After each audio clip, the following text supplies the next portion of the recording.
मुझे बात करने दे। मुद्दा है अब आपके मुझे देश बात के करने अंदर दे। जो बच्चों को अगवा किया गया वो मुद्दा है। आप मुद्दे पे आओ, बच्चों मुद्दे पे आओ, मुद्दे पे मैं आओ, बात कर रहा हूँ, बात सुनो, मुद्दे पे आओ, बात सुनो, मुद्दे पे बात अब करो, बात सुनो, मुद्दे पे बात बेटा करो। बात सुनो, अब बात सुनो, नहीं अब नहीं, बात अब्बू को सुनो, वैसे नहीं बोलते अब हैं, बात फिर सुनो। पागल हो गया, और फिर डब्बू बात इंजेक्शन सुनो लगाना ना पड़ेगा, फिर यार, इंजेक्शन बात तो खाओगे, सुनो डब्बू जी, आपको रेबीज का और इंजेक्शन डब्बू लगना जी है बात अभी, तो सुनो हो गया आपके ऊपर, यार हटाओ रेबीज इसको। का ये क्या इंजेक्शन बात, लगेगा। आप किस तरह के बंदों को दिखाते हो? क्या ये आर्मी में मुद्दे पे सर्च किए, बात ये करो, आप लोगों का कर्नल रहा मुद्दे पे है, बात नहीं ये करोगे आपका तो कर्नल जिल्लत रहा खाओगे। है। ये सुनिए सर, मुद्दे पे बड़ बात बड़ करो, बड़ बड़ बड़ बड़, ये देखो, मुद्दे पे बात करो, नहीं तो जिल्लत खाओगे। और रही बात, ये सुनो, मैं आया हूं तो सवाल मुझसे हुआ ये है, सुनो, सवाल मुझसे हुआ है। ये सुनो, सुनो, जिस तरह माजी सुनो, में साथ में आपने हमारा हाथ तुम्हारा प्रधानमंत्री बोलता है यहाँ जाता हूँ भीख मांगने के लिए, बोलते हैं भीख मांग रहे हैं। देखो देखो, समझ में आया? अभी और यार ये तुमने वीडियो बनाई अभी हुई, अभी इसको मुद्दे छोड़ पे दो, बात करो, अभी मेरी मुद्दे पे बात की बात तरफ करो, आओ। मुद्दे पे बात करो, मुद्दे पे आप बात लोगों का करो। मसला ये, आप लोग बात नहीं आपको सुनते, कोई जवाब इंटरप्ट नहीं नहीं सुनते, करेगा, इसलिए हम आपको लाजवाब मुद्दे कर पे देते बात हैं। करो, कोई इंटरप्ट नहीं करेगा, मुद्दे पे बात करो। चलो, बड़ बड़ बड़ बड़ बड़ बड़ बड़, फिर शुरू है। अब अच्छे सुनेगा बच्चे मेरी बन के बात? बात करो, मुद्दे पे बात अब करो, सुन बात बस। जरा, सुनो सुन सुनो बात। सुनाओ, चलो सुनते हैं, चलो। वो जो आपके पहले जनाब मौसूफ ने जो बात की, बड़ी अच्छी बातें उन्होंने की कि हमें जो है अपने अल्फाज को जो है ना वो बड़े दुरुस्त तरीके से इस्तेमाल करना चाहिए।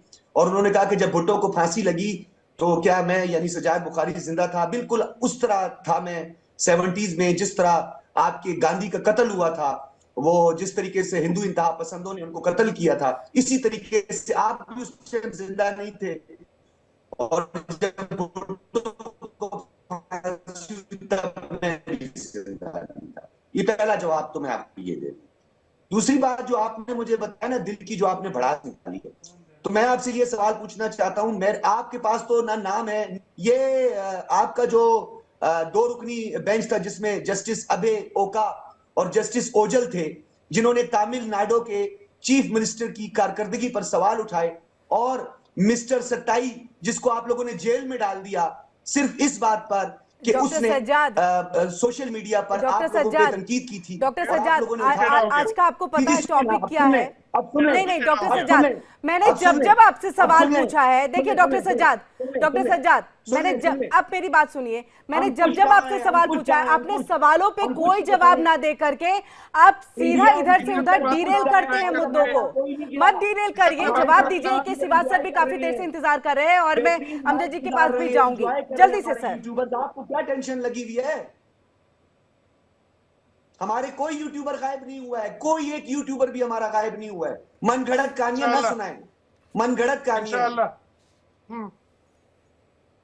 दुनिया में 7वां देश है आपका जो जर्नलिस्ट के लिए गैर महफूज है, ये खुद आपका हिंदुस्तान टाइम कह रहा है। उठाएं, खबर निकालें, 2024 दिसंबर की खबर निकालें। 7वां खतरनाक देश है, 40 सहाफी मार चुके हो अब तक आप लोग, कत्ल कर चुके हो। सर तो हमसे बात करते हो आप। सर तो सना शोएब कहाँ है? सना कहाँ है? साइला खान कहाँ है? क्यों उनके वीडियोस अपलोड नहीं हो रहे हैं? को किसने धमकी दी? क्यों आरजू काजमी को ये कहना पड़ रहा है कि मैं पाकिस्तानी सरकार से डरती नहीं हूँ? क्यों कहना है सर? डॉक्टर सज्जाद, मुझे धमकी आई है, तब आपने क्यों नहीं बताया किसने धमकी दी? कौन सी मीडियम से उसका ताल्लुक है? बताएं कौन सी मीडियम से उसका ताल्लुक है? किसने दी? कौन सी मीडियम से उसका ताल्लुक है?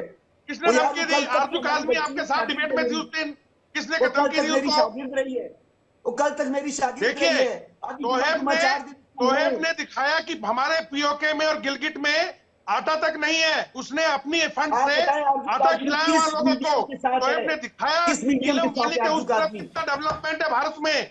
तोहेब ने दिखाया वहां पे कैसे बोल रहे हैं लोग कि ये जो दहशत गर्दी है इसके पीछे वर्दी है। तोहेब ने दिखाया कैसे एस्टेब्लिशमेंट को लोग नफरत करते हैं पीओके में और गिलगिट के अंदर। तोहेब ने दिखाया भारत कहां चांद पे पहुंच गया और तुम कहते हो कि ये चांद तो हम यही ले आएंगे। तोहेब ने दिखाया कि कैसे आपके प्रधानमंत्री भीख का कटोरा लेके दाएं बाएं जा रहे हैं और भीख मांगना गलत है। सोहेब ने दिखाया कि आपके पाकिस्तान के अंदर गुर्बत है, लोग मेडिकल नहीं है लोगों के लिए, लोग तरस रहे हैं, बिजली के बिल इतने आ रहे हैं, चीन जो खा गया आपके देश को, शोएब ने दिखाया सीपेक का सारा पैसा आपकी स्टेब्लिशमेंट खा गई। शोएब ने दिखाया कि भारत के सामने आप कहीं नहीं टिकते। शोएब ने दिखाया कि भारत बहुत आगे निकल चुका है। शोएब ने दिखाया कि भारत इकोनॉमी में चौथे नंबर पे है। शोएब ने दिखाया जब से भारत ने टमाटर आलू देने बंद किए आप भूखे मर गए। शोएब ने दिखाया कि भारत पे शोएब ने दिखाया कि बहुत हो गया, बंद करो अब ये सब, ये तो हमसायों के साथ में ये डॉक्टर सज्जाद, ये सब बातें किसी से छिपी नहीं है। आदमी बनो,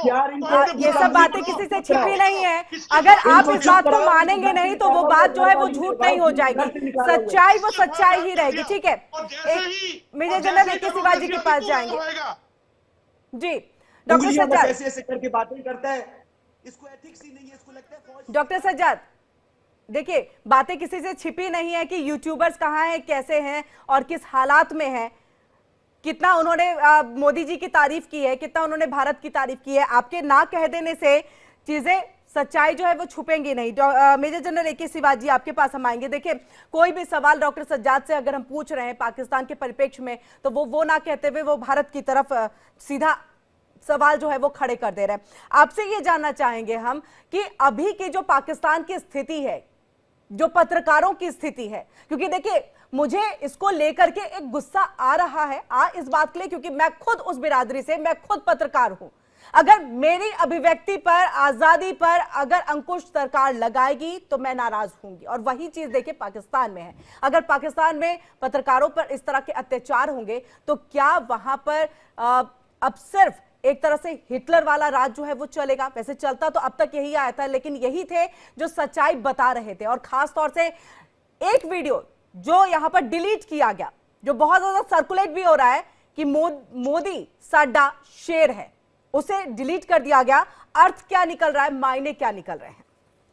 हाँ बिल्कुल, देखो किरण, ये सच्चाई है कि पाकिस्तान के अंदर हम भी बड़े हैरान थे जिस प्रकार से ये यूट्यूबर बड़े फ्रीली एक कंस्ट्रक्टिव क्रिटिसिज्म कर पाते थे गवर्नमेंट की, और वो बता रहे थे कि भाई किस प्रकार से पाकिस्तान पीछे रह गया भारत से, भारत आगे निकल गया और पाकिस्तान की इकोनॉमी भी डगमगा गई है, टेररिज्म भी बढ़ा है।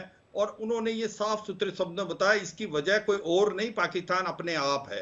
देखो, पाकिस्तान की सबसे बड़ी प्रॉब्लम क्या है किरण, कि जब भारत और पाकिस्तान आजाद हुए थे तो 50 और अर्ली पार्ट ऑफ 60 तक पाकिस्तान की इकोनॉमी काफी अच्छा कर रही थी, क्योंकि उनकी टेक्सटाइल इंडस्ट्री ठीक थी, उनके एग्रेरियन जो है 5 नदियां हैं तो अच्छा था। मगर जब से पाकिस्तान की फौज ने कमांड संभाल ली, वहां कू पे कू होने लगे, अयूब खान से स्टार्ट होते हुए, और उसके बाद टेररिज्म की तरफ पाकिस्तान झुका, तब पाकिस्तान का भट्ठा गोल हो गया। पाकिस्तान में आज हो क्या रहा है, पाकिस्तान की फौज जो चाहती है वो ही होता है, क्योंकि पाकिस्तान की जो डेमोक्रेसी है वो एक प्रकार की शैम डेमोक्रेसी है। पहले 75 साल में से ज्यादातर टाइम में पाकिस्तान की फौज ने डायरेक्ट रूल किया, जिस टाइम डायरेक्ट रूल नहीं किया तो पीछे से enjoy all authority without responsibility. तो सच्चाई है, अगर पाकिस्तान की फौज को देखें आप, कि भारत से 1/7 हिस्सा है पाकिस्तान का, और 1/8 उसकी पॉपुलेशन है, और उसकी जो इकोनॉमी हमारे से 1/43 है, मगर उसके पास 80% फौज है भारत के मुकाबले। भाई इतना छोटा देश इतनी बड़ी फौज क्यों कर रहा है? एक डर पैदा किया वो अवाम को, अगर पाकिस्तान की फौज नहीं बड़ी हुई तो एक इमेजिनरी थ्रेट बना रखी है कि भारत आके हमला कर देगा। अब क्या करता पाकिस्तान की फौज, जो लड़ाई करने के बजाय इकोनॉमी और पॉलिटिक्स में इन्वॉल्व है। आज जो है इनका जो फौजी फाउंडेशन है वो कम से कम $70 बिलियन का पैरेलल इकोनॉमी चलाता है, कोलगेट से लेके सीमेंट, रियल एस्टेट से लेके बैंक, और ना टैक्स के दायरे में आता है। तो सच्चाई है कि आपकी इकोनॉमी का भट्ठा गोल हो गया। ये IMF, वर्ल्ड बैंक और एशियन डेवलपमेंट बैंक कहते हैं आपको जब तक नया लोन नहीं मिलेगा, जब तक आप फौजी फाउंडेशन या दूसरे जो, और वो देखिए ना के सिवा सर, वो देखिए कि लोन लेने के लिए भी IMF ने अपनी तरफ से एक मांग रख दी, एक शर्त रख दी, उस शर्त को भी मानने के लिए तैयार हो गए कि हाँ ठीक है, हम नौकरियों में कटौती सब कर देंगे। ये स्थिति है। ये किरण सच्चाई है, पाकिस्तान को खुद समझना चाहिए कि इस पाकिस्तान को बाहर से कोई नहीं निकाल पाएगा, इनको सलूशन खुद निकालना है, इनको टैक्स रिफॉर्म करने हैं।